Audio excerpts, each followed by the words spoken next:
Assalamualaikum warahmatullahi wabarakatuh.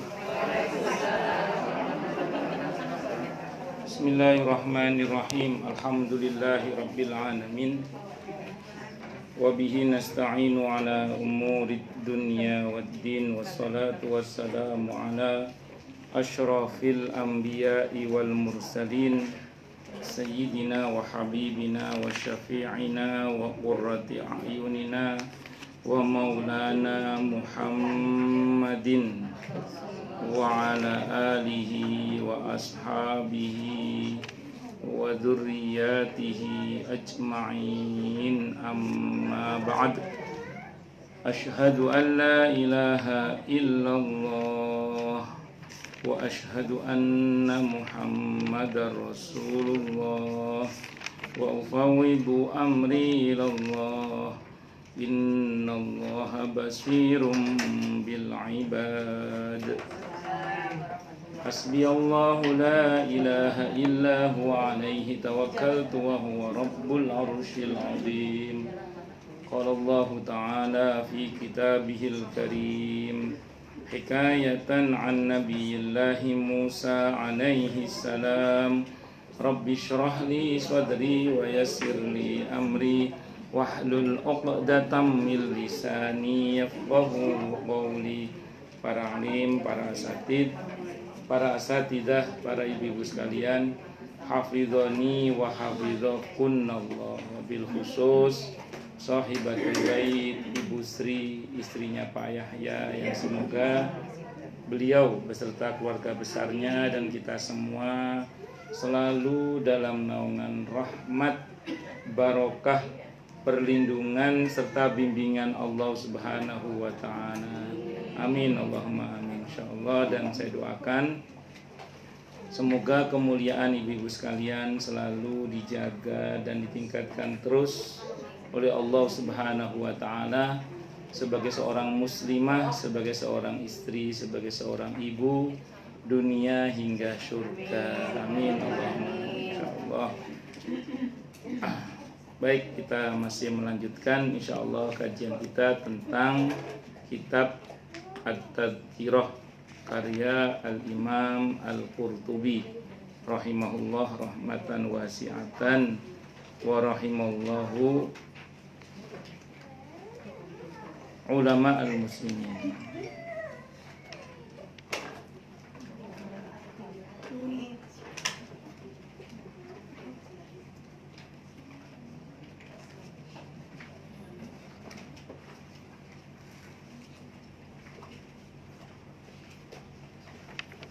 Bismillahirrahmanirrahim.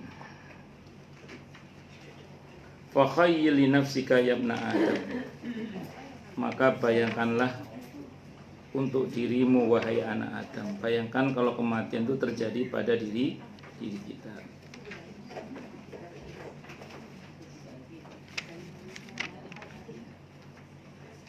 Idza ukhidta, yaitu ketika engkau diambil, min firashika, dari tempat tidurmu, dibawa ila lauhi muhtasalika, ke tempat pemandianmu. Maksudnya sudah jadi mayat ya. Fa khazalakal ghasil, maka memandikanmu para juru mandi. Jadi orang-orang yang petugas memandikan pun akhirnya memandikan kamu. Wa albastal akfan wa ulbistal akfan, dan engkau dipakai kain kafan. Wa auhasa minkal ahlu wal jiron, dan keluarga serta tetangga pun melepaskan kepergianmu. Wa bakat alaikal ashabu wal ikhwan, dan bayangkan ketika menangis sahabat dan teman-temanmu menangisimu, ketika menangisimu sahabat dan teman-temanmu serta saudara-saudaramu. Wa qala al-ghasil, dan berkatalah orang yang memandikan, aina zaujatu fulan, aina zaujatu fulan intahallah, mana istrinya si fulan yang sudah menjadi janda. Wa ainal yatama, mana anak-anaknya yang telah menjadi yatim. tarakakum abukum, telah meninggalkan kalian bapak kalian. Fama tarawnahu, maka tiadalah engkau melihatnya ba'da hadzal yaum, setelah hari ini, abadan, selama-lamanya. Jadi ketika kita mati, bayangkan saat itu jenazah kita dimandikan, terus kemudian dikafani, terus kemudian kita mendengar orang-orang sekitar kita menangis. Sebagian yang merawat jenazah kita ada yang berkata, mana istrinya, mana istrinya, atau mana suaminya, mana suaminya, mana istrinya telah menjadi janda, mana suaminya yang telah menjadi duda, mana yang anak-anak yang telah menjadi yatim. Nah, sebenarnya bukan soal itu ya. Yang menjadi persoalannya adalah begini. Pada saat kita meninggal orang lain menangis, pertanyaannya kita termasuk yang juga menangis atau yang tertawa. Nah, itu masalahnya. Karena kan kalau kata para ulama itu dalam syairnya mengatakan, jadilah engkau itu orang yang ketika lahir di dunia ini engkau menangis, tapi orang lain tertawa bahagia dengan kelahiran kita. Tapi pada saat kemudian engkau mati, jadikanlah orang sekitarmu menangis sementara engkau tertawa. Yang menjadi persoalan tadi adalah pas kita meninggal itu loh, kita termasuk yang tertawa atau termasuk yang menangis juga, itu yang menjadi masalah. Ya harapannya sih semoga kita termasuk yang tertawa bahagia. Sepeninggal kita termasuk yang tertawa bahagia. Husnul khotimah, syahid di jalan Allah Subhanahu wa ta'ala. Makanya saya sering ingatkan kepada kita semua di awal ya, bahwa kita ini kalau kita bicara persiapan untuk menghadapi seburuk-buruknya keadaan. Tapi kalau kita bicara harapan, berharaplah sebaik-baiknya keadaan. Yang menjadi persoalan lagi bukan soal anak kita menjadi yatim atau tidak menjadi yatim. Yang menjadi persoalan adalah adakah anak-anak kita sepeninggal kita itu loh mau mendoakan kita atau tidak. Itu yang jadi persoalan. Yang menjadi persoalan adalah bukan soal harta kita dibagi atau tidak dibagi. Karena konsekuensinya kan kalau udah meninggal pasti itu menjadi hak orang lain. Yang menjadi persoalan adalah setelah kita meninggal, harta kita itu oleh anak kita dipakai apa, oleh pasangan kita itu dipakai apa, oleh keluarga kita dipakai apa. Ya kalau mereka punya kesadaran berbuat baik dengan harta kita, lumayan lah. Ya kalau nggak punya kesadaran untuk itu ya repot. Nah, makanya saya ulang sekali lagi, bukan soal dimandikannya dan dikafaninya, bukan soal menangisnya keluarga kita, tapi soal bagaimana keadaan kita setelah kita meninggal dunia itu. Itu yang menjadi persoalan sebenarnya. Allah Akbar.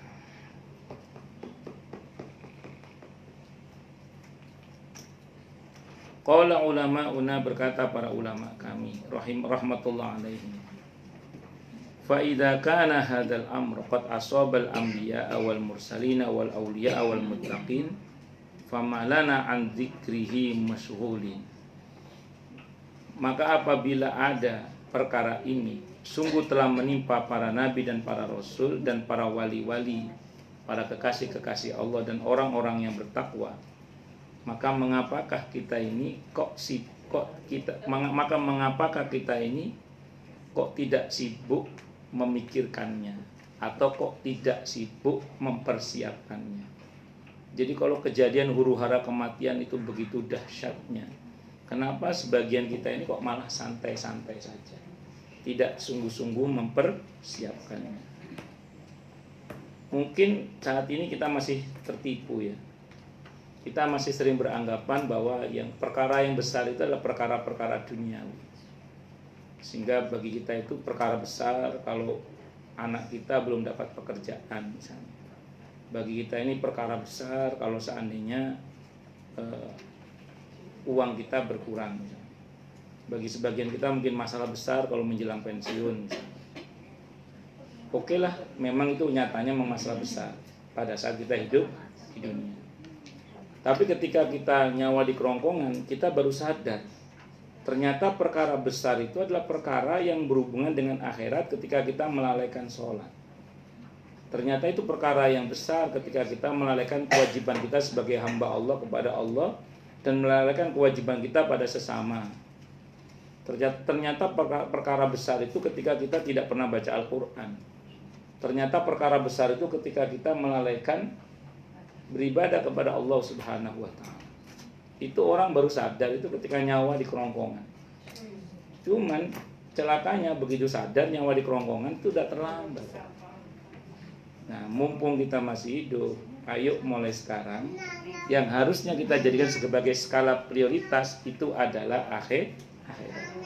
Inna zalzalatas saati syai'un azim. Sesungguhnya guncangan hari kiamat itu adalah sesuatu yang sangat besar. Karena itu sangat besar, sangat penting, makanya kita perlu untuk memperhatikan hal itu. Jangan sampai kemudian kita tidak memperhatikan hal itu. Oleh karenanya kemudian, saya ulang sekali lagi, tertipulah orang-orang yang betul-betul abai terhadap masalah-masalah akhirat. Tertipu. Kalau di At-Takasur itu apa? Alhaakumut takasur. Telah melalaikan kum kalian apa at-takasur, berbanyak-banyakan dalam masalah harta. Alhaakumut takasur, lalai karena lalai hatta zurtumul maqabir, masuk kuburan baru sadar. Alhaakumut takasur hatta zurtumul maqabir. Kata Allah, kalla saufa ta'lamun. Tidak, kalian pasti akan mengetahui yang sebenarnya. Kalla saufa ta'lamun. Tsumma kalla saufa. Kemudian sungguh, karena diulangi berarti ada taukid. Tsumma kalla saufa ta'lamun. Kemudian sungguh kalian itu pasti akan mengetahui. Kalla saufa ta'lamun. Kalla law ta'lamuna ilmal yaqin. Tidak demikian. Andaikan kalian mengetahui ilmu yang meyakinkan, yang sebenar-benarnya. Hakul yakin, ainul yakin, contoh gini.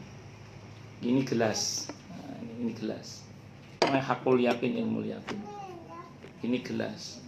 Hakul yakin dulu ini. Maaf. Hakul yakin ya ini gelas. Namanya saya tahu betul ini gelas. Terus ya kan ini ilmu yakin, hakul yakin. Kalau ilmu yakin, komposisi gelas ini saya paham. Namanya ilmu yakin. Sudah ada ini. Saya taruh bawah. Jadi 2 deh. Satu lagi 3. Bercanda. Jadi saya ulang ya. Jadi kalau kita bicara ya, oh ini gelas. Kemudian kalau ilmu yakin itu saya betul-betul tahu. Nah, kalla law ta'lamuna ilmal yakin. Jadi kamu akan benar-benar tahu nantinya mana yang betul-betul bermanfaat, hartamu atau akhirat. Kalau bahasa kasar gitu. Kalla saufa ta'lamuna tsumma kalla saufa. Kalla law ta'lamuna ilmal yakin. Jadi betul-betul kamu akan tahu. La tarawunnal jahim. Ya Allah.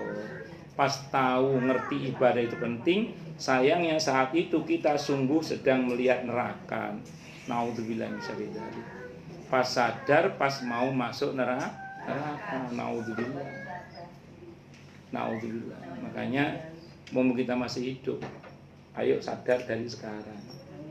Mumpung masih hidup, sadar dari sekarang bahwa perkara agama ini perkara yang sangat penting. Perkara ibadah ini perkara yang sangat penting. Perkara akhirat perkara yang sangat penting. Perkara hubungan kita dengan Allah dan pada sesama yang hubungannya dengan akhirat itu perkara yang sangat penting. Sementara dunia ini fisiknya ini enggak penting sebenarnya. Nah, nanti pada saat nyawa di kerongkongan baru kita sadar. Pada saat nyawa di kerongkongan kita baru sadar. Saya itu saya bukan peneliti ya, cuman saya ketemu aja dengan beberapa orang yang ya Allah, saya ngelihat ada orang kecelakaan di depan kantor wali kota Jakarta Timur. Bapak-bapak jatuh dia di jalan raya, itu jatuh kayak kecelakaan pribadi apa Kecelakaan sendiri, tunggal kecelakaan tunggal, ya kecelakaan tunggal. Jatuh pakai motor, terlentang di tengah jalan. Saya melihat dompetnya berserakan, HP-nya berserakan, ada beberapa item yang di tubuhnya itu berserakan gitu maksud saya. Ternyata uang di dompetnya nggak bisa nolong dia, ATM di dompetnya nggak bisa nolong dia, HP-nya itu dikerumunin orang, saya nggak sempat nolong karena orang berkerumun banyak kemudian. Dan saya nggak tahu kemana larinya dompetnya, kemana larinya HP-nya. Orang banyak gitu kan. Jangan dikira kalau ada yang nolong terus semuanya selamat, belum tentu. Belum tentu. Allah. Saya hanya membayangkan gini, ini di dunia saja, baru di dunia saja, bahkan hartanya pun tidak bisa menolong. Bahkan hartanya pun jadi bahan rebutan orang yang menolong. Naudzubillah min syarri dzalik. Itu baru di dunia. Saya tidak tahu karena dikerumunin orang banyak. Saya nggak bisa mendekat. Dan kalaupun bisa menolong, saya bisa apa? Sulit. Itu seperti itu. Ya, akhirnya pokoknya saya cuma mau bilang aja, beliau ini bahkan hartanya tidak bisa menolong dia. Ya itu tentu sederhana. Makanya di dunia saja sudah Allah tunjukkan sebenarnya bahwa betapa harta itu. Kita ini kan kayaknya aja, kalau orang punya harta terus banyak terus bahagia, belum tentu.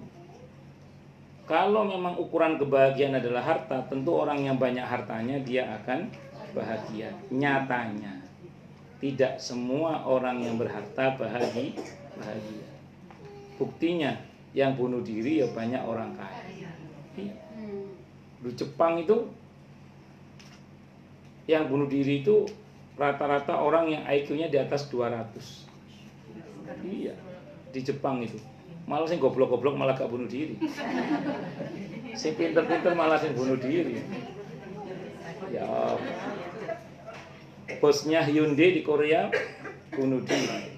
Bosnya Hyundai. Mobil Hyundai itu. Ya ikulah sapa. Siapa bu artis Amerika Marilyn Monroe? Siapa bu? Ya, nyatanya ya bunuh diri. Michael Jackson matinya ya sedang mengkonsumsi minuman pil penenang. Bahwa belum tentu kalau kaya bahagia. Itu pemeran utama film Jumanji itu lagi ya itu lagi naik daun malah itu kan. Daun dinaikin. Lagi naik daun malah bunuh diri.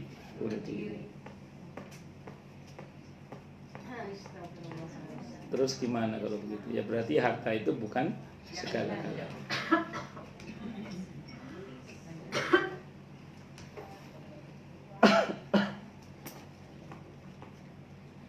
Tapi bukan berarti harta nggak penting. Harta itu penting kalau digunakan di jalan Allah. Digunakan untuk berjuang, dipakai untuk beribadah, dipakai untuk taat kepada Allah, dipakai untuk naik haji atau naikin Pak Haji. Ya kalau suaminya udah haji kan naikin Pak Haji. Lanjut. Jangan usah kesana. Balik lagi. Jadi intinya dipakai di jalan Allah baru penting. Kalau nggak dipakai di jalan Allah ya akhirnya bukannya alih-alih bermanfaat malah berbahaya bagi kita. Naudzubillah min syarri dzalik. Saya ulang, mumpung masih hidup, ayo kita sadar dari sekarang. Orang nanti akan sadar bahwa jabatan itu ternyata bukan sesuatu yang akan membahagiakannya, kecuali jabatan itu dipakai untuk berbuat baik di jalan Allah Subhanahu wa ta'ala. Orang akan tahu betapa sebenarnya kebaikan-kebaikan itu yang dilakukan karena Allah di jalan Allah, itulah yang akan sangat bermanfaat bagi yang bersangkutan. Jadi saya ulang ya, jabatan, kekayaan itu ternyata bukan segala-galanya. Kita pakai ukuran duniawi aja dulu ya, apalagi ukhrawi nanti ya. Uang yang banyak itu bisa dipakai untuk beli makanan yang enak, tapi enaknya makan tidak bisa dibeli. Iya, uang yang banyak itu bisa dipakai untuk beli makanan yang enak, tapi enaknya makan tidak bisa dipilih. Oh, di depan ibu-ibu nih ada makanan yang kesukaan ibu-ibu lah. Opo, misalnya Bu Taim senengannya sosis Solo, misalnya. Ya iya misalnya. Makan kebayang ya, makan nasi anget ada abonnya. Kurang cocok sih nanti ada abon itu nanti. Memang cocok abon sama. Oh, cocok. Ya ini ceritanya nasi anget, sambelnya sambel Mbok Rudi. Surabaya. Nah, terus kemudian ada ikan asinnya, ada urapnya, ada peyeknya. Wah. Oh, itu ada empalnya.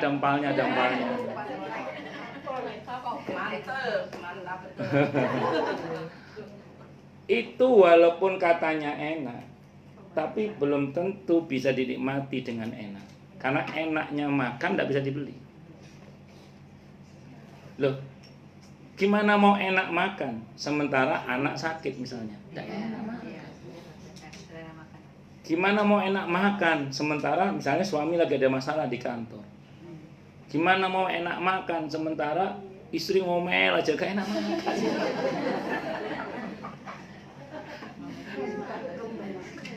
Sudah kemeng lek bojo ngomel. Allah. Jadi makanan yang enak bisa dibeli, tapi enaknya makan tidak bisa dibeli. Iya. Saya itu ketika masih di Surabaya itu ada pengusaha organda. Saya nggak sebut nama bisnya, nanti sama kenal nama bisnya. Nah, itu orangnya kawaya, yang saya tahu orangnya kawaya, bukan kaya kawaya.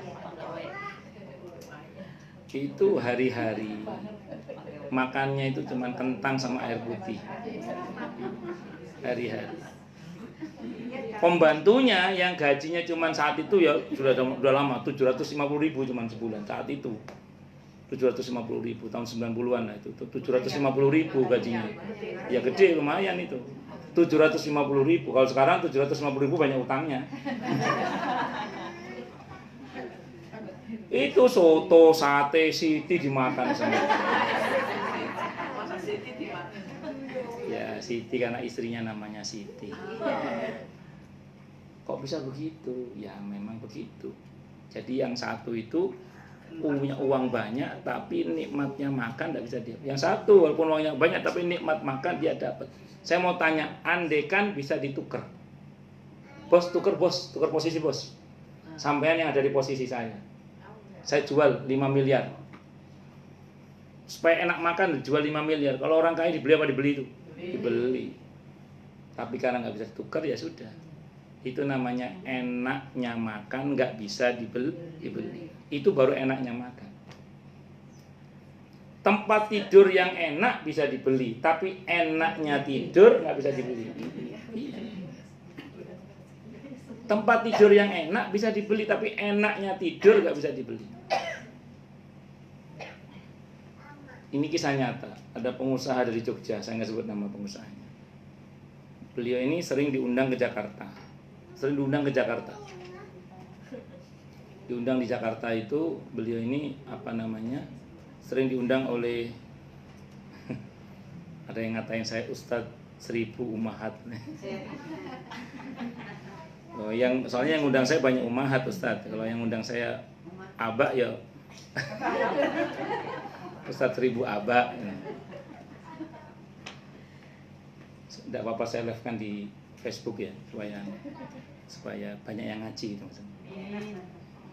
Tenang. Nah terus kemudian saya teruskan ya. Jadi terus kemudian pengusaha ini sering diundang ke Jakarta oleh Kementerian Koperasi biasanya. Yang undang itu beliau cerita, ini kisah nyata orangnya ada ini. Saya itu Ustaz kalau diundang ke Jakarta itu tidur di hotel itu yang kamarnya itu presiden apa itu? Ah itu ya. di hotel yang kamarnya presiden begitu, presiden itu. Nah, terus saya begitu masuk di kamar hotel itu, Ustaz. Kasurnya kan empuk pakai kof. Kasurnya itu empuk pakai kof, pokoknya mentul-mentul. Tapi saya nggak bisa tidur di kasur itu, Ustaz. Nggak bisa. Saya itu bisanya tidur itu kalau saya tidur di tikar. Yang tikar itu khas Muntilan. Yang dari mendong itu loh.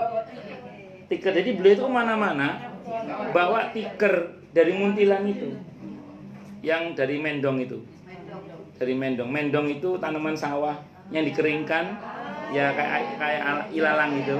Nah, nanti dikeringkan, nah itu dianyam jadi mendong. Jadi kemana-mana,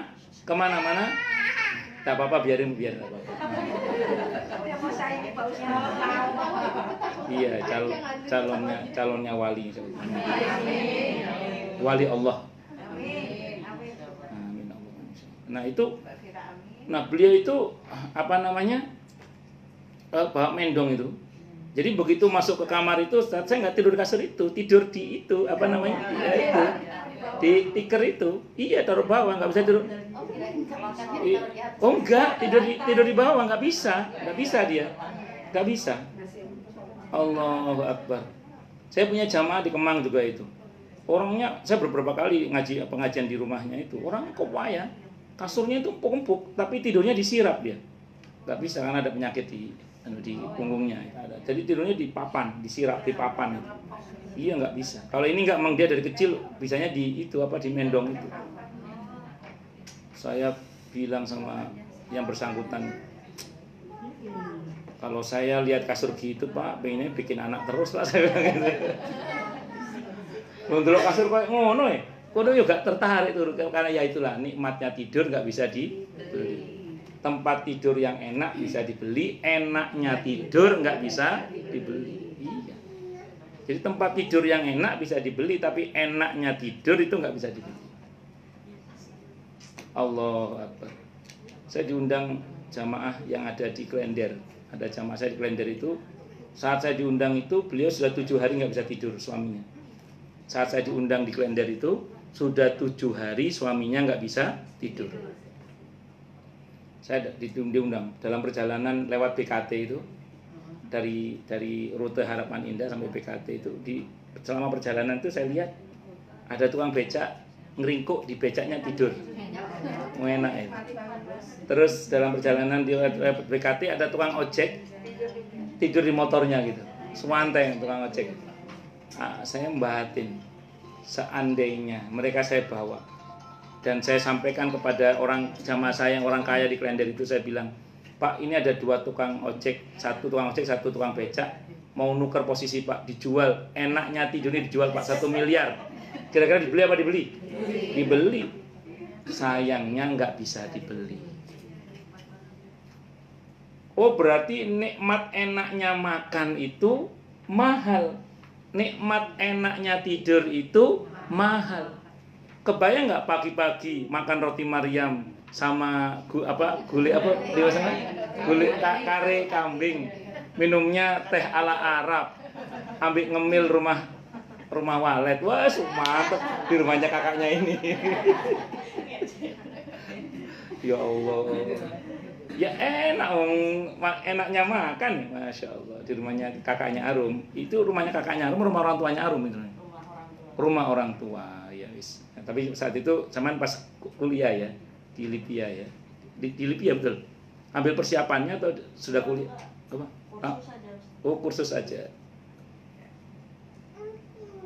Jauh banget kuliah di Libya. Oh, Libya itu ya. Oh ya, maaf. Kenapa? Oh iya, pakai P ya. Kalau Libya kan Ustaz tadi Hidayat dan lain aja. Loh, belum pernah kan ya? Pernah nggak? Kebayang nggak ibu-ibu coba? Pagi-pagi makan roti Maryam, terus sama kari apa kulit tadi? Kari kambing, kari kacang hijau, ada kambingnya banyak lagi kambingnya. Terus minumnya teh khas Arab itu, karena kakak iparnya kan orang Arab. Plus ngemil sarang walet yang sekilonya itu 12 juta, coba ya. Oh, top cemilane wong sugih. Ya, tapi bukan soal itunya. Bagi dong. Ngerasain ya.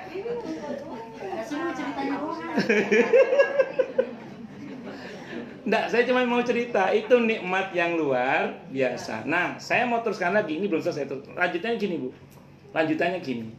Celakanya kadang orang itu mengukur nikmat itu dari materi. Itu celakanya. Ini lanjutannya. Saya ulang ya. Celakanya kadang orang itu mengukur nikmat itu dari materi. Sehingga kalau tidak ada penambahan materi, itu dianggap tidak ada penambahan nikmat. Sehingga ada orang ngomong gini, saya ini udah bersyukur Ustaz, tapi kok belum ditambah nikmat. Ternyata maksudnya dia itu ditambah itu materi. Padahal dia enak tidur itu ya mahal, dia enak makan itu ya mahal. Jangan salah, enaknya tidur itu mahal, enaknya makan itu ya mahal. Pindah ke belakang. Itu ibunya. Oh, enggak, ibunya ini maksudnya. Oh, Masya Allah. Saya kaget kok pindah ke belakang. Nenek mau transfer. Ini kan transfer ke sini ya. Tapi enggak. Saya nanti tidur bareng. Oh gitu ya. Oh iya, sama-sama tidurnya. Oh, lanjut. Jadi singkat kata singkat cerita, celakanya banyak orang itu merasa tidak diberi nikmat oleh Allah hanya karena tidak ada penambahan materi. Padahal tadi nikmat enaknya makan, nikmat enaknya tidur itu sangat mahal sekali. Yang banyak orang yang uangnya banyak pengen beli itu kalau bisa. Cuman sayangnya nggak bisa. Ibu aja jauh-jauh datang ke rumah sakit, temui orang-orang yang kelas VIP itu. Kalau bisa tuker posisi aja, dibeli bayar itu. Artinya apa? Tanpa kita sadari, uang kita itu banyak, nikmat kita itu banyak sebenarnya. Cuman orang nggak ngerasakan itu sebagai nikmat. Kenapa? Karena tidak ada penambahan materi. Itu celakanya banyak orang yang tidak bersyukur itu. Padahal itu nikmat yang luar biasa. Begitu Allah kasih sariawan di sebelah Swini itu baru sadar itu, oh gak enak tiba-tiba enakan mangan tiba-tiba dan begitu seterusnya. Nah, bisa dipahami ya? Nah, itu catatan penting buat kita bersama. Allah Akbar. Terus gini lagi. Kayak misalnya ada orang yang pernah ngomong gini, saya itu Ustaz naik motor ditanya. Ketika saya mau ngangkangi nyalip itu loh, nyalip truk yang panjang itu berseberangan dengan saya itu ada mobil juga kencang Ustaz. Hampir saya ketabrak. Saya rem Ustaz. Kurang sejengkal Ustaz. Kurang sejengkal. Alhamdulillah saya selamat Ustaz. Itu kalau saya kecelakaan Ustaz, kalau masuk rumah sakit, dia cerita pada masa itu, kalau cuma 60 juta aja habis kali Ustaz. Kata dia bilang gitu. Kalau cuma 60 juta aja mungkin habis. Orang kalau nggak peka dengan nikmat dari Allah, kurang sejengkal, nyit. Padahal kurang sejengkal itu tanpa dia sadari, dia sudah diberi nikmat yang luar biasa oleh Allah. Kebayang kalau remnya blong, terus maktuk, ya maktuk dar, naudzubillah ya. Kebayang. Jadi sebenarnya Bu, ada banyak hal yang bisa kita syukuri. Tinggal kita bagaimana mengasah keimanan saja. Mengasah keimanan. Nah, di antara hikmah mendengarkan curhatan orang lain itu adalah, kalau saya sebagai orang yang kayak keranjang sampah, saya kan Ustadz kan kayak keranjang sampah, banyak orang cerita. Di antara hikmahnya apa? Begitu kita mendengar masalah orang lain, kita kadang bersyukur Bu dengan nikmat yang Allah. Kenapa? Ya Allah, ternyata masalah saya ini nggak ada apa-apanya dibandingkan dengan masalah orang lain yang jauh lebih dahsyat. Iya. Kita ini sering baperan, Bu. Seringkali karena kita itu hanya lihat masalah kita sendiri. Kita lupa bahwa di luar sana ada banyak orang yang punya masalah yang lebih berat dari kita, cuman kita tidak menyadarinya. Yang kalau dibandingkan dengan mereka, barangkali kalau kita dengar cerita mereka, kita akan berkata, Alhamdulillah, ternyata masalah kita tidak seberapa. Allah Akbar. Ini ya, kita coba mengasah kepekaan iman ya Bu ya. Nah itu di sini. Allahu Akbar.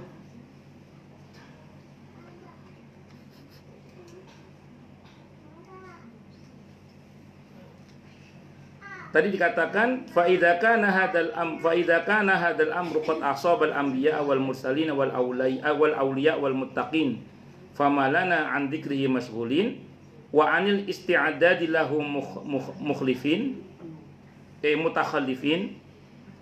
Lalu mengapakah kita ini terhadap persiapan menghadapi kematian itu kok kita malah menyelisihi itu bertindak tidak sesuai dengan jalurnya. Kalau bahasa sederhananya gini. Kan harusnya kalau kita punya harta itu kan banyak berinfak di jalan Allah. Ini enggak uang kok malah dihambur-hamburkan untuk sesuatu yang sia-sia. Kalau kita punya jabatan kan harusnya dipakai untuk banyak berbuat baik supaya kebaikan itu nanti jadi tabungan kita di hari kiamat. Ini kok malah dihambur-hamburkan jabatan itu untuk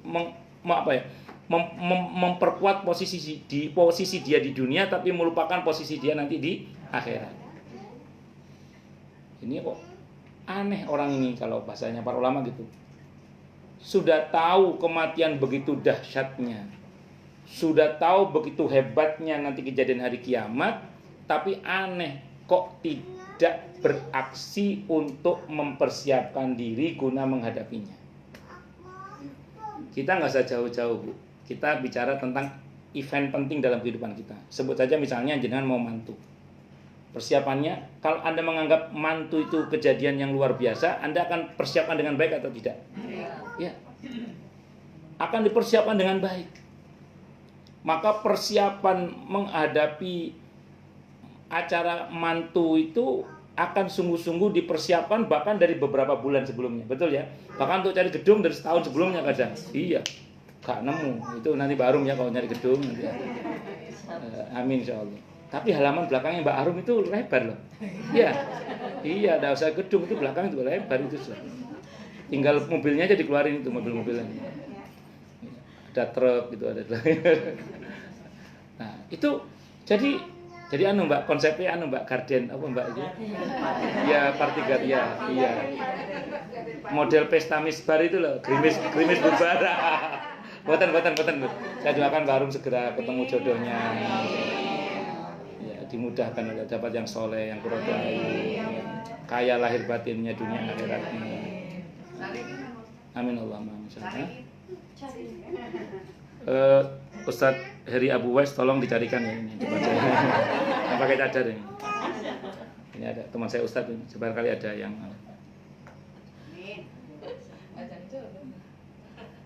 udah kehabisan stok. Yang ke saya kapan hari itu ada 4 anak muda ngaji di rumah dari setiap hari Ahad. Dari jam 10 sampai jam 12 malam ngajinya itu. Anak masih bujangan semua 4 orang. Sold out semua satu-satu.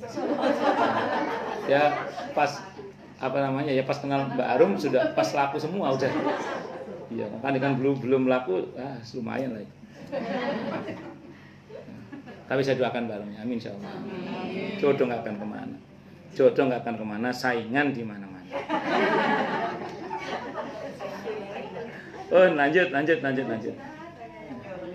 Lanjut ya. Jadi saya ulang ya Bu ya. Jadi kembali pada prinsip tadi itu. Wong sudah tahu kematian itu penting, kok nggak dipersiapkan? Ini saya mohon maaf ya. Kita bicara dalam konteks mantu tadi. Acara mantu saja kalau nggak dipersiapkan bisa keteteran loh. Saya mohon maaf ya. Berapa banyak orang yang mantu akhirnya malu. Kenapa? Piringnya kurang, minumnya kurang. Gara-gara teledor tidak ada yang ngawasi bagian catering. Padahal tidak semua orang catering itu jujur. Ya kan, sebagian nakal toh. Nah, terus dia nggak persiapkan itu orang-orang untuk mengawasi piringnya catering. Berapa jumlah yang dipesan, yang turun berapa, sesuai apa enggak. Sehingga saya mohon maaf, ada pernah kejadian mungkin naudzubillah ya, yang cukup memalukan ketika ada seorang yang lagi ada hajatan, orang teriak-teriak minum. Bahkan minuman pun kurang. Ya kita baik sangka sama orangnya sih. Cuman maksud saya, persiapan yang kurang itu akhirnya menjadikan yang bersangkutan malu. Allahu Akbar. Belum lagi nanti masalah macam-macamnya ya, dan macam-macam. Undangan macam-macam.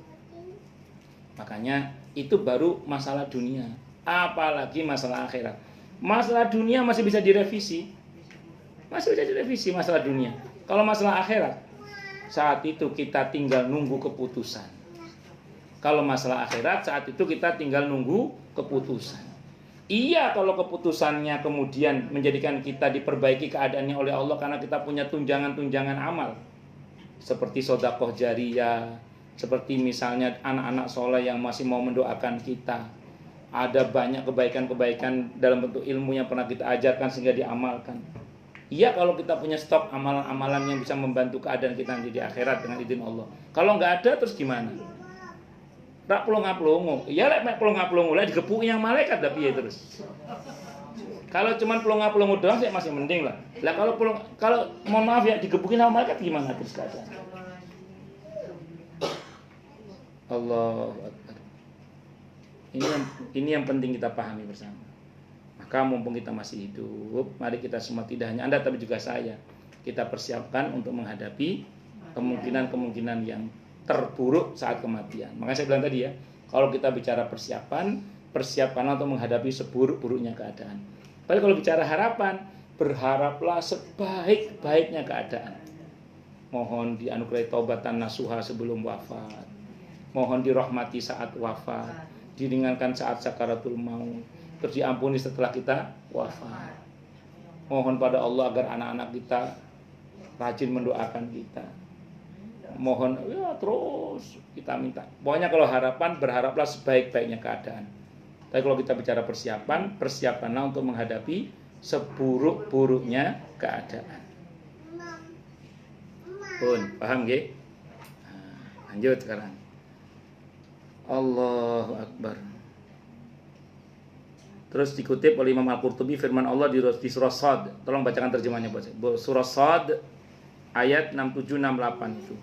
Qul huwa naba'un 'azim antum anhu mu'ridun. Silakan baca terjemahnya, Bu. Surah Shad ayatnya ayat 67-68.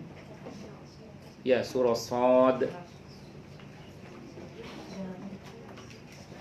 ayat 67-68.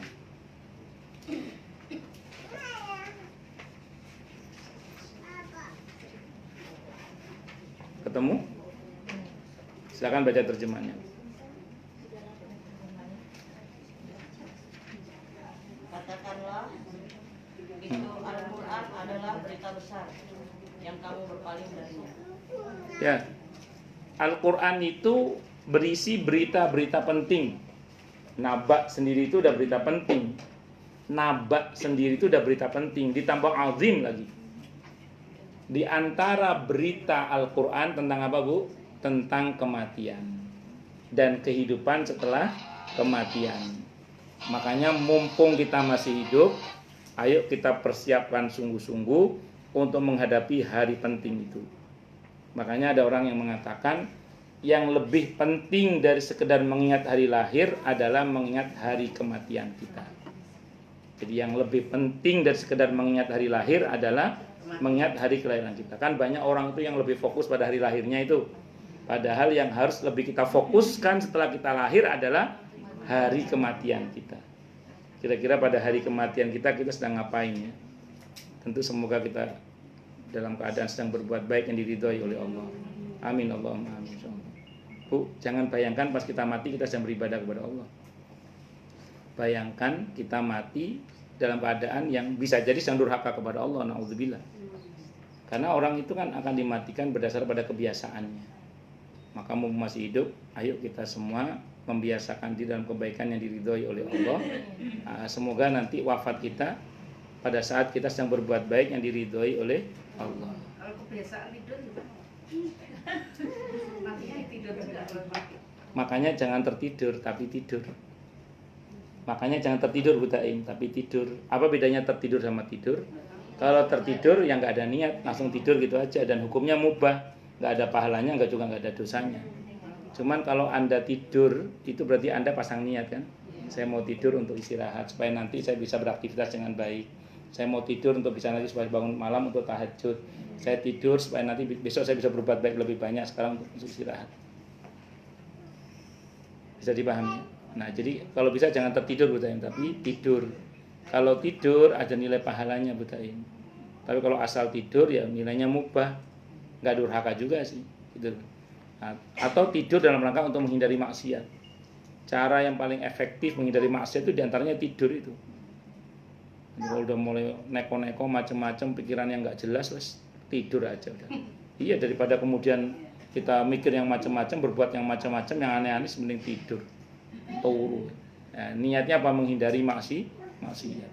Tidur menghindari maksiat itu berpahala. Tidur menghindari maksiat itu berpahala. Tapi jangan terus tidur. Paham ya? Lah kenapa kalian kok malah berpaling dari Al-Qur'an? Kok malah berpaling dari Al-Qur'an?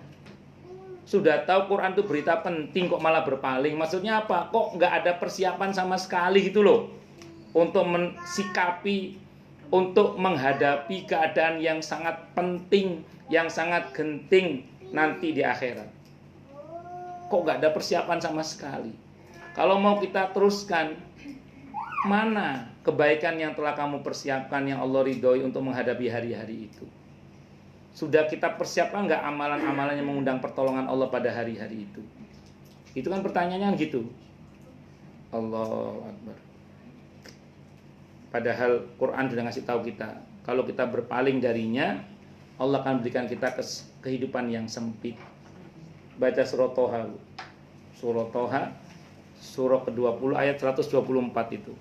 Waman aqrada an dzikri fa inna lahu ma'isyatan dongka wa nahsyuruhum yaumal qiyamati a'ma. Dan barang siapa berpaling dari peringatanku, maka sungguh dia akan menjalani kehidupan yang sempit, dan kami akan mengumpulkannya pada hari kiamat dalam keadaan buta. Barang siapa yang berpaling dari peringatanku, zikri, peringatan Allah itu diantaranya apa? Al-Quran. Fa inna lahu ma'isyatan dongka, maka baginya kehidupan yang sempit. Tapi itu ada Ustadz, orang yang tidak peduli dengan peringatan Allah, dengan Al-Quran, tapi hidupnya dia kaya. Walaupun kaya, hidupnya sempit. Yang bilang siapa? Allah. Mungkin secara ekonomi dia lapang, tapi batinnya sempit dia. Kita nggak tahu loh keadaan orang yang kaya. Saya bilang tadi, ternyata banyak orang kaya yang bunuh diri kan? Iya. Saya ada beberapa keluarga, saya nggak sebut nama orangnya karena Anda juga nggak akan kenal juga. Nah terus itu kalau lihat di permukaannya tampak baik-baik saja, tapi kalau cerita ke saya berantakan isinya. Iya, berantakan. Bermula dari berpaling dari peringatan Allah itu juga sama. Orang itu kalau berpaling dari peringatan Allah, dari Al-Quran, kaya sekalipun, pejabat sekalipun, itu sempit hidupnya. Ibu tidak tahu loh, berapa banyak orang yang sedang menjabat itu tidak berani turun dari jabatannya karena dia seperti menaiki binatang buas. Jadi dia tidak berani turun karena begitu turun dia akan dicaplok oleh jabatannya sendiri. Berapa banyak orang yang 2 hari yang lalu dipanggil yang mulia, sekarang dipanggil yang tersangka. Dan itu mudah bagi Allah. Itu mudah bagi Allah dan tidak ada yang sulit bagi Allah. Jadi banyak orang itu yang ketika dia berada di jabatan tertentu, dia tidak berani turun dari jabatannya karena dia seperti menaiki binatang buas. Karena begitu turun dicaplok dia. Berapa banyak orang yang kaya, yang kekayaannya tidak membahagiakan dan malah menghancurkannya. Betapa banyak orang yang punya besan yang bagus, besan yang berkedudukan tinggi jabatannya, atau menantu yang punya jabatan, tapi yang memenjarakan dia yang besannya itu sendiri. Itu terjadi. Dibikin malu karena ulah menantunya sendiri, ya ada begitu itu. Makanya kita ini jangan berpaling dari peringatan Allah. Karena orang yang berpaling dari peringatan Allah itu diberi kehidupan yang sempit. Na'udzubillah min syarri dzalik. Kita nggak tahu aja dalamnya, Bu. Kita nggak tahu dalamnya. Kelihatannya saja. Tapi kehidupan di dalamnya itu berantakan. Na'udzubillah min syarri dzalik. Dan yang bisa memperbaiki itu hanya Allah. Maka baik-baiklah kepada Allah. Maka baik-baiklah kepada Allah. Seberantakan apapun keadaan kita, yang bisa memperbaiki keadaan kita itu cuma Allah saja. Hanya Allah saja. Tidak selain Allah. Hanya Allah saja yang bisa memperbaiki keadaan kita. Makanya baik-baik kepada Allah. Kadang orang ini aneh, sebelnya sama makhluk, marahnya sama Allah. Ada itu orang gitu itu. Kecewa sama suami, marahnya sama Allah, malah nggak sholat. Ada gitu itu.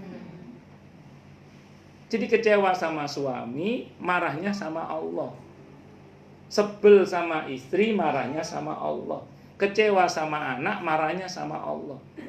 Berapa banyak orang yang punya masalah akhirnya lepas jilbab, ya kan? Lepas jilbab. Kenapa? Karena dia punya masalah. Padahal masalahnya bukan dengan Allah, masalahnya dengan makhluk. Marahnya sama Allah. Anda sehat? Kan gitu kalau Ustaz tadi. Itu kalau kata Ustaz tadi. Kalau bahasa saya waras, Cak. Nggak ngono. Bisa dipahami ya? Itu seperti itu. Ada orang yang nampak megah kehidupannya, tapi setiap kali HP-nya berdering dia deg-degan. Takut KPK yang telepon. Ada orang tertentu itu yang saya pernah tahu ya. Setiap kali Kapolrinya ganti, Kapoldanya ganti, Kapolresnya ganti, Kapolseknya ganti, Jaksa Agungnya ganti, Kajarinya ganti, Kajatinya ganti, Kajarinya ganti. Itu deg-degan dia. Kenapa? Takut kasusnya dibuka. Ternyata dia punya tabungan kasus. Naudzubillahi min syarri dzalik. Banyak orang seperti itu. Tapi orang yang bertawakal kepada Allah, orang yang berserah diri kepada Allah, orang yang merapat kepada Allah, orang yang yakin dengan seyakin-yakinnya hanya Allah yang bisa memperbaiki hidupnya, dia tidak akan takut. Kenapa? Karena semua diserahkannya kepada Allah. Kalau bahasa kasarnya, kalau Allah yang punya acara pasti baik ujungnya gitu aja. Ya, kalau Allah yang bikin, ya insya Allah baiklah. Nah, yang makhluk itu tidak boleh suudzon pada Allah, harus husnudzon, baik sangka selalu kepada Allah. Allahu Akbar.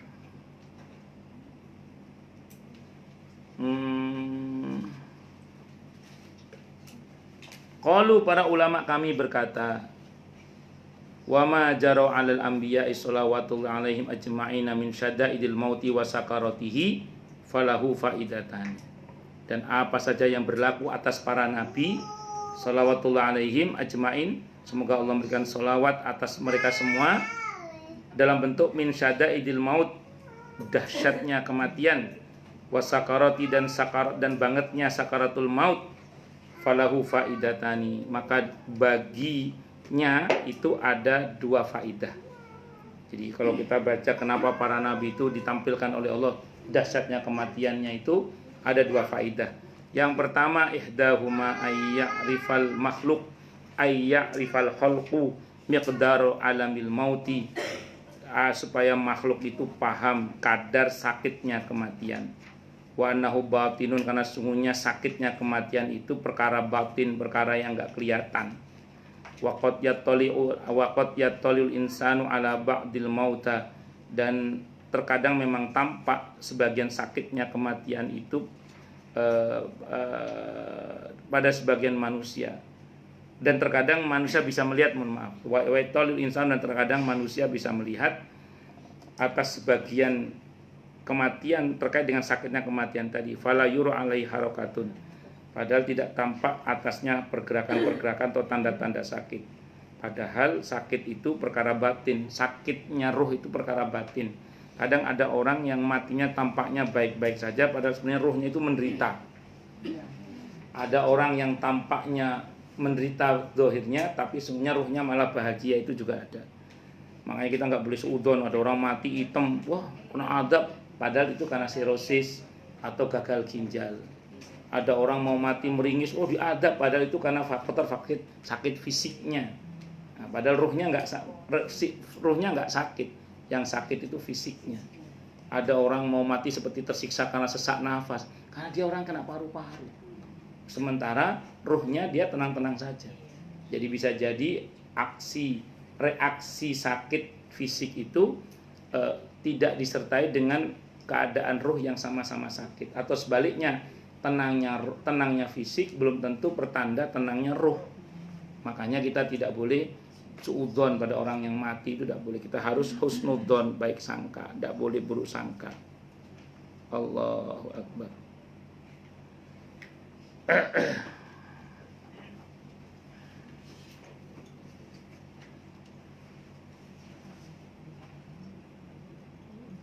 Kalau yang kedua hikmahnya adalah rubama khatara li ba'din nasi anna haula yahbabullah wa anbiya'ihi wa rusulihi anna haula yahbabullah wa anbiya'uhu wa rusuluhu fa kaifa yuqasuna hadhihi syada'ida al-'azimata wa huwa subhanahu qadirun ay yukhaffifa anhum ajma'in kama qala fi qissat Ibrahim amma inna qad hawwanna 'alaik.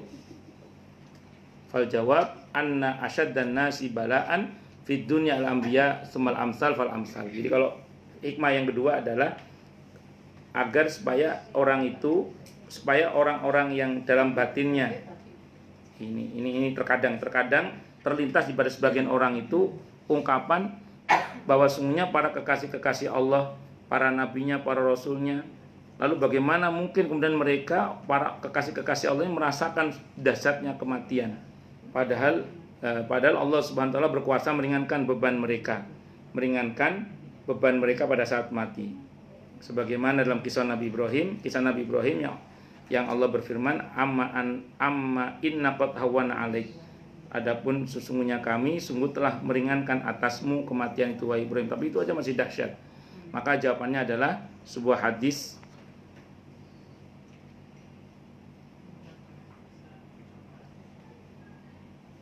ada yang mengatakan hadisnya Bukhari ini. Padahal ini At-Tirmidzi yang betul, bukan Bukhari, tapi At-Tirmidzi yang betul. Itu hadisnya Bukhari. Ya, itu kalau kata yang ngasih catatan kaki, kemungkinan besar itu salah sebut. Yang betul itu At-Tirmidzi hadis nomor 2338 yang betul. Yang betul hadis riwayat apa? At-Tirmidzi, hadisnya nomor 2338. Ini hadisnya Hasan Sahih. Dan Ibnu Majah, hadis Ibnu Majah juga, Ad-Darimi juga, Ahmad juga, dan disahihkan oleh para ulama dalam hal ini dan seterusnya. Jadi ini yang betul bukan Bukhari ya, tapi At-Tirmidzi hadis nomor 2338. Bunyi hadisnya anna asyaddan nasi bala'an fid dunya al-anbiya fal amsal.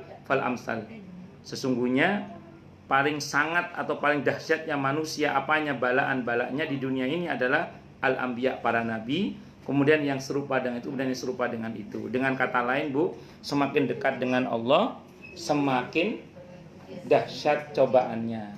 Berarti semakin dekat dengan Allah, semakin kita akan dicoba. Termasuk di antara puncak cobaan itu adalah saat sakaratul maut. Kalau kata para ulama, dahsyatnya sakaratul maut itu untuk menyempurnakan kebaikan yang bersangkutan. Nah, jadi semakin dekat dengan Allah, semakin dia akan diuji oleh Allah. Terus ada orang yang ngomong, kalau gitu jangan deket-deket sama Allah, nanti diuji. Itu salah. Nah, itu salah. Tapi ada betulnya juga sih. Ada betulnya juga. Memang kalau kita semakin jauh dari Allah, kita tidak akan diuji oleh Allah. Itu betul. Ini yang saya maksud betulnya ya. Kalau jangan deket-deket sama Allah itu tetap salah. Tapi statement jangan deket-deket sama Allah nanti diuji oleh Allah. Terus maksudnya apa? Jauh aja biar nggak diuji oleh Allah. Itu betul memang. Semakin jauh kita dari Allah, semakin kita tidak akan diuji. Tapi dikemplang. Semakin jauh dari Allah, semakin tidak diuji tapi dikemplang. Pilih mana? Kalau diuji itu diukur oleh Allah dan dekat dengan pertolongan Allah. Nah, kalau dikemplang nggak diukur lagi, main sikat aja jebret rasa kono. Naudzubillah min syarri dzalik. Bu, udah jam 11:30, lewat dikit di jam saya. Silakan yang mau tanya, protes, marah boleh silakan. Masalah yang lain boleh silakan. Silakan kalau ada. Ini ada beberapa, kalau Bu Yaya tadi baca terjemahan ada beberapa yang saya lompati, bukan apa-apa karena itu sudah dijelaskan di awal, karena itu penjelasan mengulang saja sebenarnya. Bu Eka juga bawa bukunya ya? Oh enggak apa-apa. Monggo silakan Bu, siapa namanya? Bu siapa nama? Tita, lupa saya. Terus ada pertanyaan mengenai sholat tasbih, Ustaz. Kenapa? Itu adakah tuntunannya, bisa dijelaskan fikihnya seperti apa? Baik, hadis tentang sholat tasbih itu hadisnya kalau kata Syekh Albani rahimahullah hadisnya hasan. Hadis hasan pada dasarnya bisa diamalkan. Hadis hasan pada dasarnya bisa diamalkan. Cuman ulama beda pendapat dalam beberapa halnya. Satu, kalau kita menggunakan pendekatan takhrij sanad, memang hadisnya hasan. Tapi ada ulama, Yusuf Qaradawi misalnya, beliau mengatakan hadis tentang sholat tasbih itu dhaif dari segi matan. Karena itu menyalahi sifat sholat Nabi menurut Yusuf Qaradawi. Jadi Yusuf Qaradawi hafizahullah nggak mau sholat tasbih dengan dalil, dengan dasar bahwa hadis tentang sholat tasbih itu secara matan dia lemah, secara matan. Tapi secara sanad dia hasan. Nah itu menurut Yusuf Qaradawi. Kalau teman-teman seperti di yang saya tahu ya, seperti teman-teman di Muhammadiyah misalnya, atau teman-teman di Al-Irsyad, tapi Al-Irsyad yang versi Al-Irsyad itu ada dua, ada yang versi Salafi, ada Al-Irsyad yang versi YI Arab yang atau ya pokoknya yang nyunah sama yang saya nggak berani ngomong nggak nyunah sih, soalnya kan kesannya kayak kalau yang nyunah tuh ada yang nggak nyunah, kesannya kayak gimana gitu. Saya nggak mau istilah itulah. Pokoknya versi Al-Irsyad yang agak lebih ketat lah istilahnya gitu ya. Itu mengatakan hadisnya memang hasan, cuman nggak bisa diamalkan. Kenapa nggak bisa diamalkan? Karena itu ternyata hadisnya menurut mereka, termasuk teman-teman Persis ya, maksudnya beberapa sama juga. Karena dianggap hadis itu khusus hanya untuk sahabat Abbas. Jadi ceritanya di hadis itu kan Nabi ngajarin sholat tasbih kepada sahabat Abbas. Dan menurut beliau-beliau ini hadis itu hanya berlaku pada sahabat Abbas saja. Buktinya Nabi tidak mengajarkan ke sahabat yang lain. Nah itu pendapat yang ketiga. Nah dari semua pendapat itu, kalau ibu nanya ke saya, yang objektif kajian itu ya kajian sanad itu tadi. Karena kalau kita kritik matan, berarti ada materi hadis kita benturkan dengan isi kepala kita. Karena nggak cocok kita bilang dhaif, itu subjektif biasanya. Tapi saya tidak mencela ya, ini kritik aja, subjektif. Terus tadi termasuk yang kedua tadi, menganggap bahwa ini adalah khusus untuk sahabat Abbas, itu butuh kajian khusus. Gak bisa sembarang kita ngambil kesimpulan begitu. Karena nanti ada beberapa hadis yang Nabi hanya bicara berdua dengan seorang sahabat, tapi nyatanya itu berlaku umum, seperti hadis tentang orang yang riya itu. Itu kan Nabi hanya berdua sama siapa? Sama Abu Hurairah radhiyallahu an tentang pahala riya. Tapi nyatanya untuk kita semua kan, seperti hadis tentang ikutilah setelah kebaikan, kuburkan dengan kebaikan. Kalau kamu minta tolong hanya kepada Allah. Ketika Nabi ngobrol sama Ibnu Abbas yang cuma berdua di pas dibonceng itu loh. Ya itu loh. Mengertilah Allah maka kamu akan dimengerti oleh Allah, dan begitu seterusnya itu loh. Itu kan cuma berdua, tapi nyatanya berlaku umum. Ada beberapa hadis yang cuma berdua Nabi dengan istrinya Siti Aisyah radhiyallahu anha, tapi nyatanya berlaku umum. Jadi itu butuh kajian khusus, dan itu lagi-lagi subjektif juga. Walaupun kalau saya ulang, saya tidak mencela, ini kritik, subjektivitasnya lebih kental dibanding objektivitas. Kalau kajian sanad itu rangkaian penyampainya. Nyatanya penyampainya hasan. Kalau hasan kan bisa diamalkan. Maka saya secara pribadi termasuk yang mengamalkan sholat tasbih. Saya pribadi. Kenapa? Karena saya menganggap kajian hadis tentang sholat tasbih itu hadisnya hasan, dan itu kajian sanad, dan itu lebih objektif. Karena kalau kita bicara sanad itu sudah ada rangkaiannya, tinggal kita menilai. Tapi kalau kajian materi hadis matan itu biasanya dibenturkan itu dengan pemahaman kita. Kalau nggak cocok kadang didhaifkan. Itu seperti itu. Wallahu a'lam bishawab. Ya. Silakan Bu Yahya, Sri. Dalam kehidupan kita itu pasti kita balik gitu ya sampai sekarang. Itu beberapa banyak sekali Allah lewatkan kita dari masa-masa yang kritis gitu ya Pak Ustaz. Pasti ada gitu kita melewati. Tapi sudah selalu itu dilewat. Tapi kok selalu suka masih deg-degan atau gimana gitu. Nah kalau masih ada rasa seperti itu, karena kita tahu bahwa pasti Allah akan tolong kita gitu. Apa kita cuekin aja gitu rasa itu, atau seperti apa kiat-kiatnya supaya nggak seperti itu gitu Pak. Baik. Sebenarnya rasa takut itu pun juga anugerah dari Allah supaya kita selamat sebenarnya. Jadi kita jadi awet itu ya gara-gara rasa takut itu diantaranya. Rasa takut yang disikapi dengan antisipasi atas ketakutan itu. Jadi rasa takut itu juga anugerah dari Allah sebenarnya. Asalkan kita sikapi dengan mengantisipasi agar apa yang kita takutkan itu tidak terjadi. Nah, namun kalau ketakutan itu berlebihan, itu namanya jubnun. Bukan khauf lagi tapi jubnun. Jubnun itu takut yang berlebihan. Itu Nabi berlindung darinya. Itu yang buruk. Jadi takut itu anugerah dari Allah, tapi takut secara berlebihan itu sudah masalah. Keberanian itu juga anugerah dari Allah. Akan tetapi terlalu berani sehingga tidak mempertimbangkan efek atau dampak buruk dari apa yang dia lakukan, itu namanya ngawur. Makanya ada seorang ulama yang membuat satu bab namanya tahawur. Tahawur itu artinya ngawur. Ngawur itu berani tapi berlebihan. Jadi beraninya itu nggak ada remnya, itu malah bahaya. Ya, tapi kalau syaja'ah, berani yang sesuai dengan komposisi dan kapasitas, itu malah bagus dan itu benar.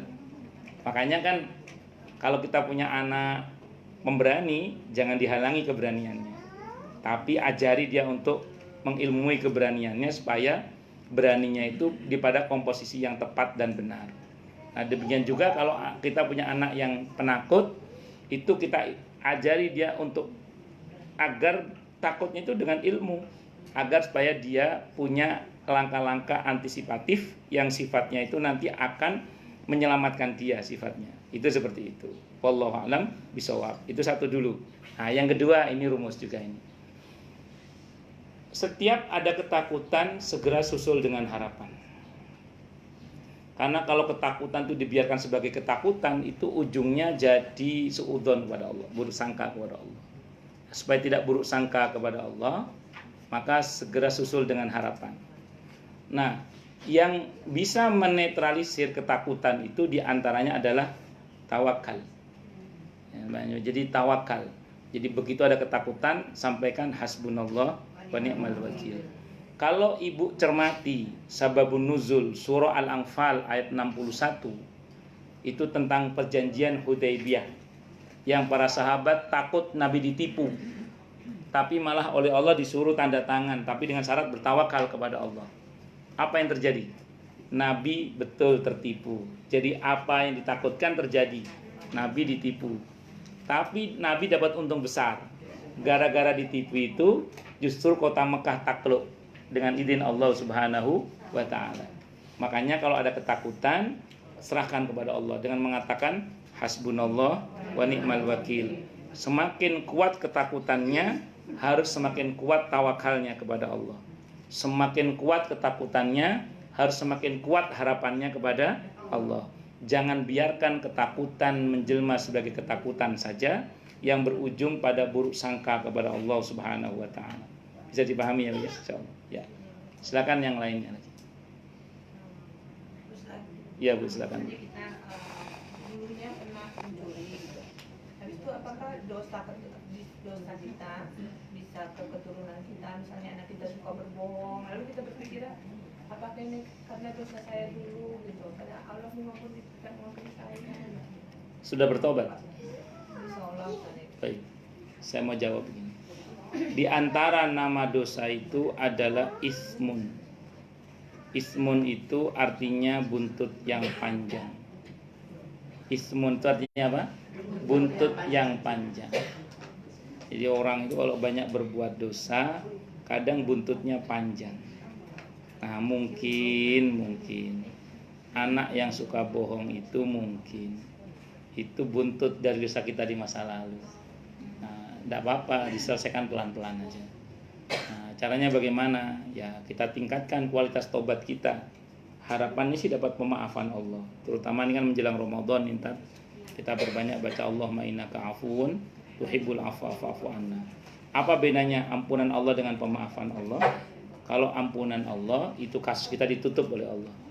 Kalau pemaafan Allah itu dosa kita dicabut sampai ke akar-akarnya. Nah, itu yang bilang, Ustaz, emang dosa itu punya akar. Saya bilang tadi bahwa di antara nama dosa itu adalah ismun. Dan ismun itu artinya buntut yang panjang. Jadi kadang dosa itu buntutnya panjang.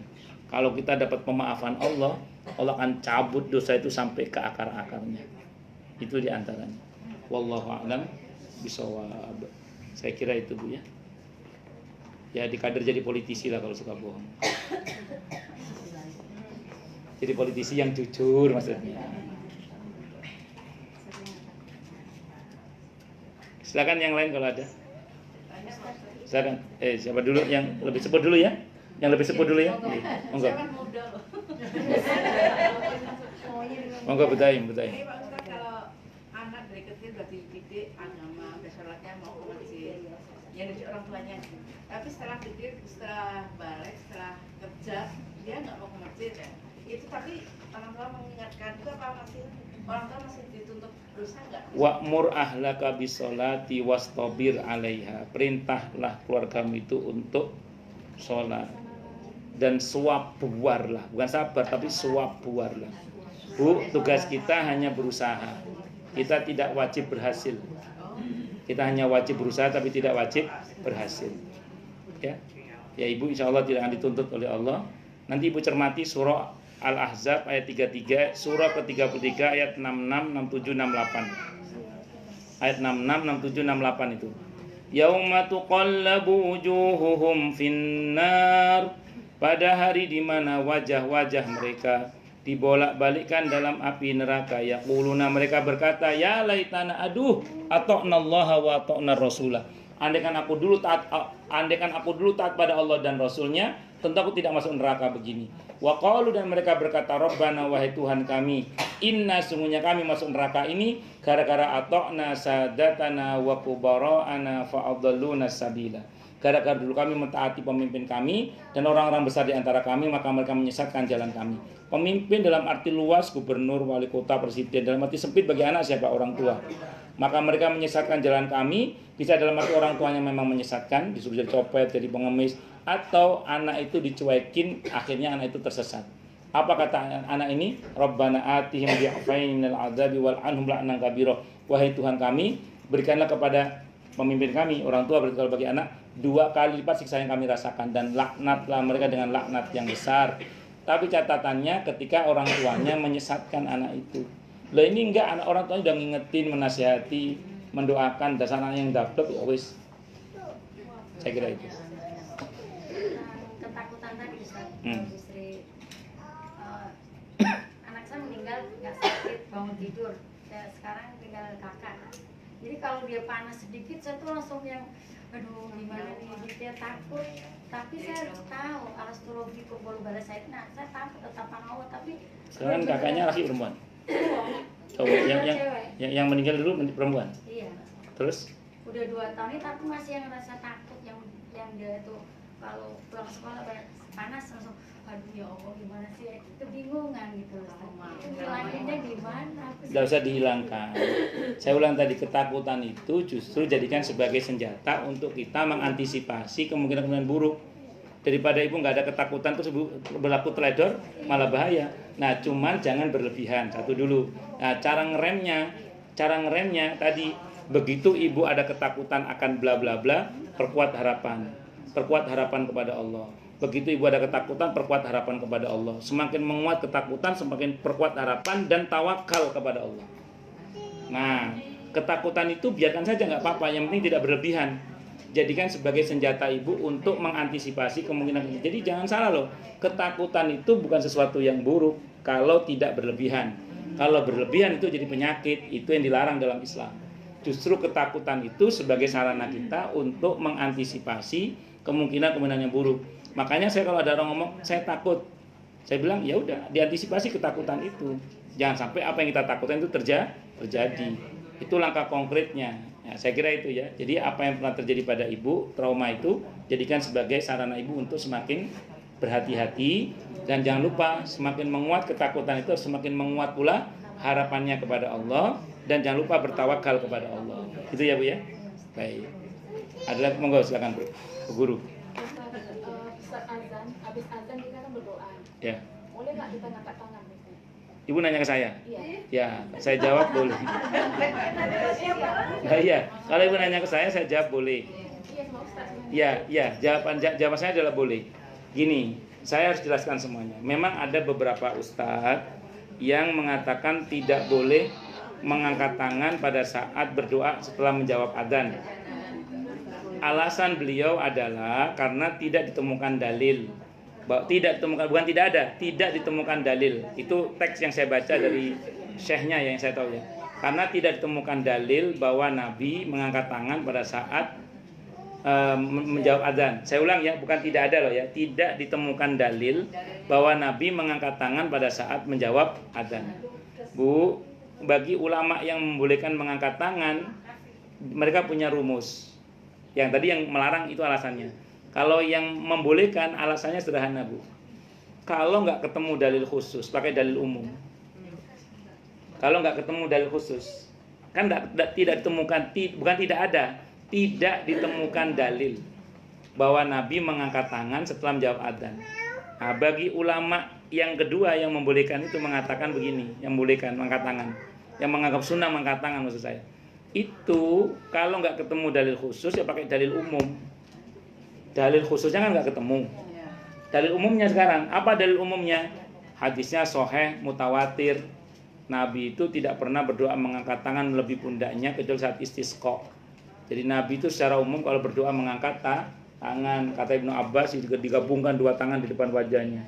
Berarti secara umum namanya berdoa termasuk setelah adzan sunnah mengangkat tangan menurut pendapat yang menganggap sunnah. Tapi bagi pendapat yang melarang alasannya tadi itu karena tidak ditemukan dalil. Nah namanya nggak ketemu menurut yang bersangkutan, ya udah kita nggak usah angkat tangan menurut yang bersangkutan. Ya, ini beda pendapat ulama. Kalau saya sunnah mengangkat tangan kalau saya. Jadi kalau setelah adzan kalau saya ngangkat tangan pakai dalil umum, hadisnya sahih mutawatir. Hadisnya sahih mutawatir, ngangkat tangan. Itu kalau saya. Maksudnya ibu nanya ke saya gitu. Kalau nanya ke saya itu jawaban saya. Cuman saya tidak memungkiri ada sebagian kawan-kawan ustadz yang tidak mau mengangkat tangan dengan dalih bahwa yang bersangkutan tidak menemukan dalil bahwa Nabi mengangkat tangan setelah menjawab adzan. Kalau saya tidak akan mengangkat tangan setelah menjawab adzan kalau ada dalil yang mengatakan Nabi melarang. Selama tidak ada kata naha Rasulullah dan ada dalil umum yang membenarkan, saya pakai dalil umum. Bu, jangan salah loh ya. Dalam berfikirnya para ulama klasik terdahulu itu banyak yang menggunakan dalil umum kecuali madhab dhahiri dalam masalah ibadah. Kalau madhab dhahiri dalam masalah ibadah memang menuntut adanya dalil khusus. Kecuali dalam masalah muamalah. Kalau dalam masalah muamalah walaupun nggak ada dalilnya nggak ada masalah. Itu madhab dhahiri. Selain madhab dhahiri sependek yang saya ketahui itu banyak yang menggunakan dalil umum dibandingkan dengan menggunakan dikarenakan tidak ketemu dalil khususnya. Kecuali ada dalil khusus. Kalau ada dalil khusus, kita pakai dalil khusus. Contoh, kan Nabi berdoa ngangkat kedua tangan digabung ini kan. Hadisnya sahih mutawatir. Ada dalil khusus untuk khatib Jumat. Nabi menunjuk satu jari begini. Itu khusus pada saat kita dalil khusus pada saat menjadi khatib Jumat. Begini doanya, satu jari. Nah, tapi jangan salah, kata Ibnu Rushd dalam kitab Bidayatul Mujtahid beliau mengatakan ada juga ulama saat khutbah Jumat itu tetap mengangkat dua tangan begini karena memilih dalil umum daripada dalil khusus dikarenakan dalil khususnya ini tidak mutawatir. Sementara dalil umumnya itu sahih mutawatir. Pakai pendekatan tarjih. Tarjih yang dimana hadis yang mutawatir lebih kuat daripada hadis yang tidak mutawatir. Jadi kalau ada ustadz yang khutbah Jumat doanya ngangkat dua tangan, kalau saya nggak berani mencela karena beliau biasanya pakai tarjih, yaitu ditarjih antara dalil khusus dan dalil umum, dianggap lebih kuat dalil umum karena hadisnya sahih mutawatir. Sementara hadis khususnya itu tidak mutawatir. Ada yang begitu itu ada. Cuman saya lebih condong kalau saya pribadi, kalau ada dalil khusus dan ada dalil umum, saya lebih suka mengamalkan dalil yang khusus itu, walaupun tidak mutawatir. Tapi saya tidak mau menyalahkan teman-teman yang pakai dalil yang lebih sahih mutawatir dibandingkan yang tidak mutawatir walaupun itu dalil khusus. Wallahu a'lam bishawab. Bingung kan? Enggak apa-apa ya bingung. Itu bahasa-bahasa ilmu hadis sama ilmu usul fikih. Ya, silakan Bu. Ya, masalah fikih lagi Ustaz. Silakan. Ketika sholat, terutama perempuan ya kan sholatnya di rumah, azan, terus iqamah. Aku pernah dengar, mudah-mudahan aku ya salah bukan Ustaz lain yang salah. Jadi perempuan itu sholat ketika sebelum sholat fardunya qobliyah dulu. Tetapi karena sudah lewat, tapi Ustadz itu mengingatkannya qobliyahnya ya sesuai iqomah kita, bukan iqomah ngikutin masjid. Itu bagaimana Ustadz menurut pandangan itu? Memang betul. Kalau ibu sholat di rumah, ukurannya bukan iqomah di masjid, tapi di rumah. Nah, jadi yang dimaksud oleh Nabi ketika ada seorang sahabat ada iqomah dia mau sholat terus Nabi rangkul, itu sholat apa ini ya. Sehingga sebagian ulama mengatakan batal. Kalau kata Imam Nawawi Al-Bantani, beliau mengatakan tidak batal tapi disegerakan aja sholat sunnahnya. Itu memang terkait dengan kejadian di masjid, bukan kejadian di rumah. Jadi kalau di rumah tetap ibu berurutan qobliyah, sholat duhurnya terus ba'diyahnya Beda hal kalau kesiangan gitu Ustaz. Iya, itu lain bab. Iya, itulah. Tergantung kesiangannya. Kalau kesiangannya ibu itu misalnya waktu subuh kurang 5 menit, itu segera sholat subuh langsung, jangan qobliyah dulu. Kalau kelewat malah boleh qobliyah dulu kalau kelewat. Misalnya ibu bangun jam 7. Nah, hadis Bukhari kan Nabi pernah kesiangan kan? Kata Nabi tenang. Sahabat kan heboh itu tenang. Tetap wudu seperti biasa, adzan seperti biasa, qomat seperti biasa, qobliyah subuh seperti biasa, qomat seperti biasa. Kalau kelewat waktunya. Tapi kalau kesiangannya waktu subuh kurang 5 menit, itu jangan qobliyah subuh dulu, langsung sholat subuh dulu. Biar Anda tidak kehilangan waktu. Ya, qobliyahnya nanti di waktu duha kita nggak ada masalah. Diqodho namanya. Ya, saya kira itu. Wallahu a'lam bishawab. Cukup dulu? Satu lagi Bu Sarah. Kasihan yang punya anak. Saya belum punya titipan jawaban.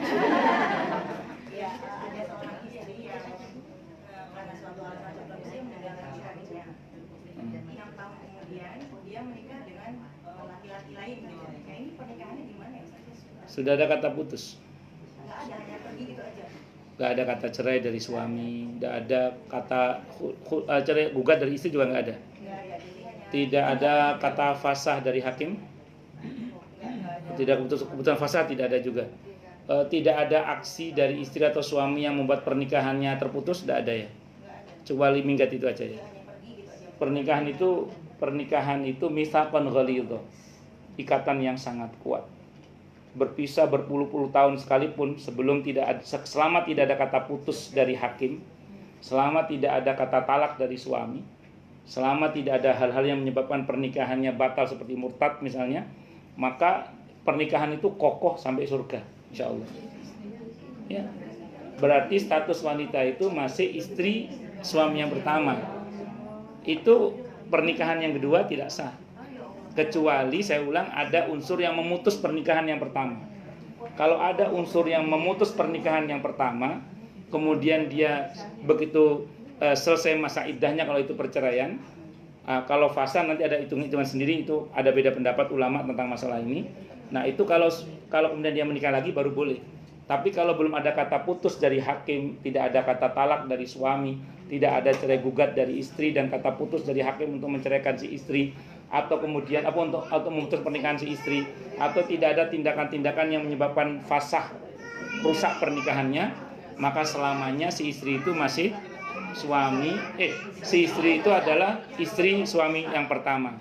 Maka pernikahannya dengan suami yang kedua batal dan tidak sah, karenanya kemudian tidak tega saya ngomong berikutnya. Ya, silakan diputuskan sendiri. Jadi karena pernikahannya tidak sah, otomatis batal, maka hubungan badannya pun juga batal.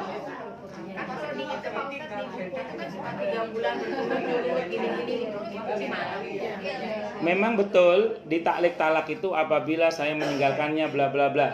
Tapi ada kata dan istri saya tidak terima dan kemudian dia mengajukan kepada hakim untuk diceraikan, maka jatuhlah talak saya. Kan gitu kalimatnya kan? Ya, istri masnya tanya di istrinya ada upaya untuk itu enggak? Nah, katanya enggak ada. Apalagi ini yang meninggalkan bukan suaminya, istrinya yang meninggalkan. Berarti taklik talak itu enggak berlaku. Jadi di taklik talak itu Bu ada kata-kata dan apabila saya meninggalkan istri saya bla bla bla, kemudian dia tidak terima dan mengajukan kepada hakim bla bla bla bla, maka jatuhlah talak saya bla bla bla, kan gitu. Maka itu kalau istrinya mengajukan ke hakim. Kalau nggak mengajukan ya nggak bisa. Nggak ridho. Ustaz, kalau nikahnya nikah siri, bagaimana ya? Ditalak tapi tidak ada saksi, apakah talak juga butuh saksi? Nggak harus. Talak harus butuh saksi. Kalau ketika suami sudah mengucap talak, itu artinya sudah talak. Langsung tanda itu. Perkapan jatuh talaknya itu, kalau dia suci ya, maka jalani sampai 3 kali masa haid. Nah, atau 3 kali masa suci. 3 bulan 10 hari kira-kira jumlahnya. Biasanya sih 3 bulan, 3 bulan 10 hari. Nah, nikah siri nggak perlu ngadu ke. Gak bisa, gak bisa. Walaupun sudah berapa bulan juga tidak berhubungan, tetap Makanya kalau nikah siri sebaiknya pakai talik talak. Pakai apa sih? Kalau nikah siri sebaiknya pakai talik talak. Talik talak itu gini, maksudnya kalau seandainya saya tidak menghilang tanpa kabar selama 6 bulan berturut-turut, maka jatuhlah talak saya misalnya gitu. Itu misalnya. Ya pernah sih ada orang kasus nikah siri itu yang ruwet banget itu. Suaminya nggak mau menceraikan itu. Terus nggak ada talik talak juga. Itu tapi akhirnya cerai juga sih akhirnya. Akhirnya cerai juga. Cerai juga akhirnya. Diceraikan juga oleh suaminya akhirnya. Kalau suaminya 2 blok. Iya, makanya kalau nikah siri sama suami yang nggak dablek. Nah terus kemudian saya mohon maaf.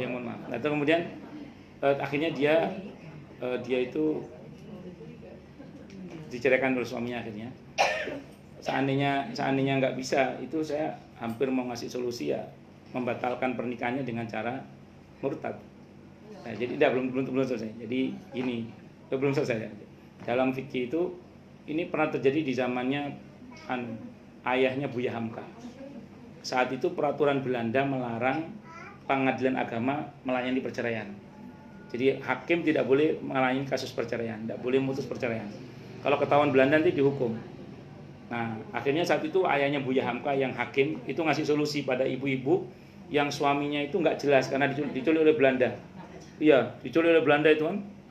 Sementara nggak jelas berapa tahun kan, sementara para wanita ini kan butuh suami. Maka ayahnya Buya Hamka itu berijtihad. Ya udah murtad aja sebentar. Akhirnya di depan umum, di depan umum mereka mengatakan bahwa saya telah keluar dari Islam, terus nangis bersyahadat masuk Islam lagi. Begitu dia murtad tadi, fasah, terjadi putus pernikahannya. Nah, itu di fikih itu termasuk yang bisa menjadikan putus pernikahan seseorang itu murtad itu. Nah, tapi ingat, itu di dalam kitab Al-Kabairnya Imam Adz-Dzahabi ada kata-kata begini. Ada kata, barang siapa orang yang bersumpah demi Allah bahwa dia telah keluar dari Islam, maka dia telah murtad. Kalau dia melakukan itu dengan sungguh-sungguh, dia tidak akan pernah selamat masuk kembali dalam Islam. Jadi tetap ngomong murtadnya jangan sungguh-sungguh. Cuman formalitas hukum saja. Formalitas hukum dengan ucapan itu bahwa dia telah murtad, itu putus. Nah, gitu. Paham ya? Jadi jangan sungguh-sungguh. Kalau sungguh-sungguh itu kata Nabi nggak akan selamat masuk ke dalam Islam kembali. Tapi ini dalam kondisi yang sangat darurat sekali dan harus didampingi dengan orang-orang yang berilmu. Kalau enggak nanti kebablas, nanti saya mutlak. Itu terpaksa. Kalau terpaksa, kenapa? Kan tadi saya bilang jangan sungguh-sungguh. Kan tetap statement fikih itu penting untuk memutuskan formalitas hukum luarnya, dohirnya. Batinnya tetap harus Islam, jangan murtad. Nah, makanya kata Nabi, kalau sampai dia bersumpah demi Allah murtad dengan sungguh-sungguh, maka dia tidak akan selamat kembali pada Islam. Tapi kalau cuma formalitas di mulut aja, insya Allah masih selamat. Itu semata-mata hanya untuk memutus pernikahan saja. Itu ayahnya Buya Hamka yang pernah melakukannya. Ya, saya kira itu. Wallahu a'lam bishawab. Cukup dulu. Baik, kita tutup dengan hamdalah. Alhamdulillahirabbil alamin. Semoga kajian kita bisa bermanfaat, mubarakah fid dini wad dunya wal akhirah untuk kita, keluarga kita dan seluruh umat Islam semuanya.